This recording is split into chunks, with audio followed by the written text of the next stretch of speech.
Hello mga ka-adventurer, so ito po tayo ngayon. Magpapalit po tayo ng shower head.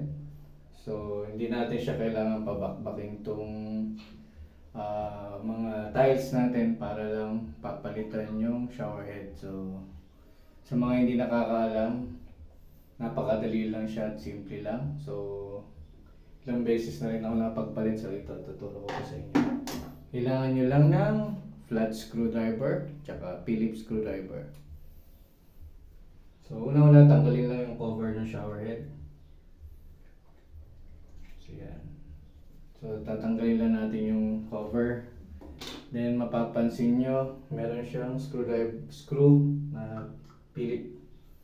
So tatanggalin lang siya.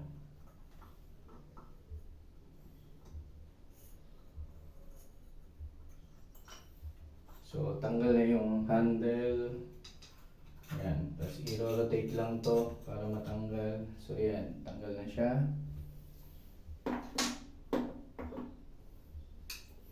Then vice grip lang, tatanggalin nyo lang to.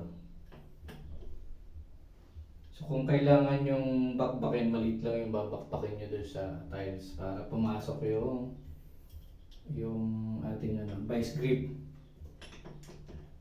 Siguraduhin lang na patay na yung source ng tubig para hindi tumulo.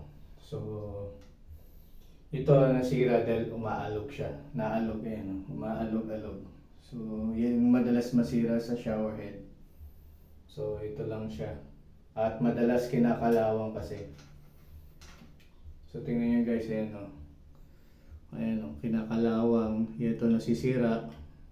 Ayan. Tapos nasisira rin yung loob niya, yung mismong nagko-control ng flow ng tubig. So yan. Nakita nyo ayan o. Kinalawang na siya. So kaya naglilit. Kaya madalas tumutulo. Ito madalas masira. Ito lang ang papalitan. Pag bumili kayo ng isang set, nasa 300 to 400 pesos yung isang set. So, depende pa sa brand. Minsan, branded, pinabayaran lang pangalan, pero ito lang ang pinapalitan. So, meron naman nabibili ng mga ganito. So, ito, mura lang to, less than 100 pesos. So, malaking matitipid nyo, 300 pesos din. 300 to 400 pesos. So, ito lang ang pinapalitan. So, ibabalik lang natin kung ano yung tinanggal natin, siya rin yung ikakabit natin pabalik.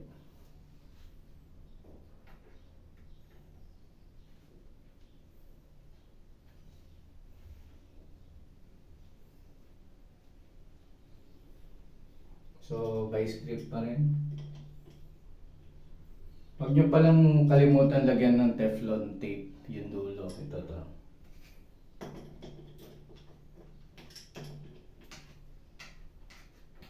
Ito, lagyan ng Teflon tape para at least ma-minimize yung labas ng tubig at the same time matatagal siya bago kalawangin.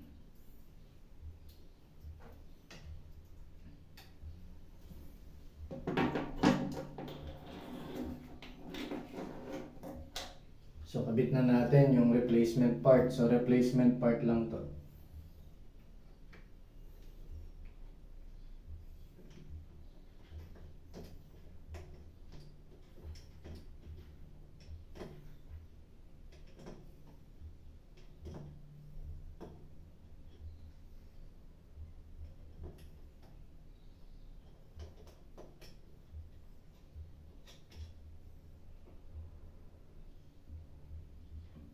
So tamang higpit lang, huwag nyo na kailangang higpitan masyado.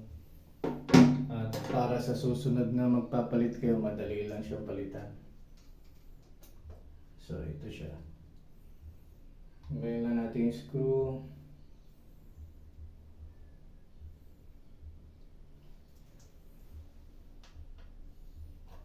Then babalik lang natin to. Ito, reusable lang naman eh.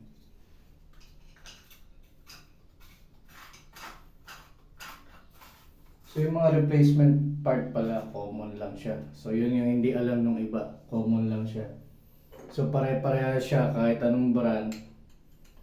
So iisa lang yan. Tingnan mo to, ito, sira na to. So i-recycle ko lang dahil maganda yung cover.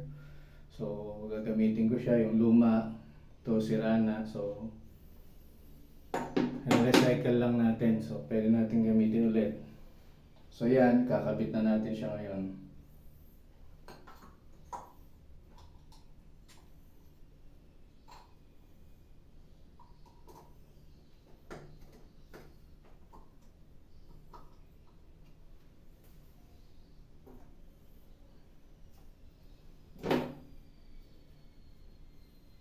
So mapapansin nyo guys, so parang walang nangyari. So okay na siya. So pwede na siyang on off. So i-on ko lang yung main source para makita nyo na gumagana na siya at wala na yung sira.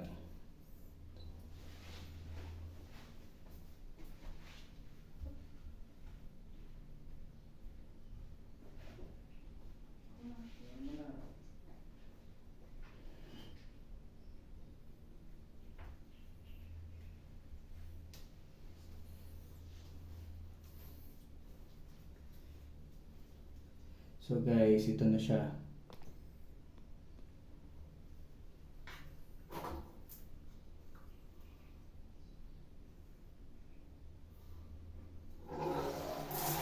So yan. So off na, wala nang tulo. Katulad nung pinalitan natin, lakas ang tulo. So yun lang, ganun lang siya palitan, ganun lang siya kadaling palitan. So hindi niya na kailangan pang tumawag ng mga magre-repair, pwede niya nang gawin ng sarili nyo. So yan, sana makatulong sa inyo guys. So laking tipid dyan. So kung magpapagawa kayo, 500 pesos din yun. So kung kayo nagagawa, nakasave na kayo sa materyales, save pa kayo sa labor, so almost less than 1,000 din yung matitipid nyo. Pero ngayon, alam ko, bawat pagawa ngayon is 1,000 pesos na. So, ganun lang kasimple. So, sana click and subscribe to my channel para sa mga DIY na gagawin pa natin. So, ngayon, kailangan natin magtipid. Sa panahon ng crisis, so, kaya naman gawin. So, yeah. See you guys. Thank you for watching. Watch my other videos. Click and subscribe po to my channel. Just Adventure DIY. So, search nyo lang po sa YouTube and click and subscribe po. Kindly like also my page. Thank you. Kindly like my channel. Bye guys.